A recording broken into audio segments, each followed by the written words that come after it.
janë antife, se unë gjithmonë mendoj që masonët janë antife. Është kusht të besosh në Zot, është kusht.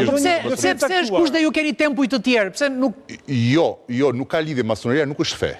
Masoneria të gjithë mund të marrin pjesë në masoneri. Unë kam qenë në Amerikë, kam parë një tempull mason, mund me sprugët. Tempulli mason ka tjetër funksion. Nuk ka lidhje me pjesën fetare. Madje divergjencat fetare janë të ndaluara brenda masonerisë, sikurse janë të ndaluara divergjencat politike brenda masonerisë. Martohen mes tyre masonët? Sigurisht që po. Pa i që ka gradën 33. Por masoneria do kemi parasysh, këto janë lozhat mikse, që janë lozhat të parregullta, që ka dhe femra dhe meshkuj. Ndërkohë lozhat tradicionale janë lozha maskiline, që janë vetëm meshkuj.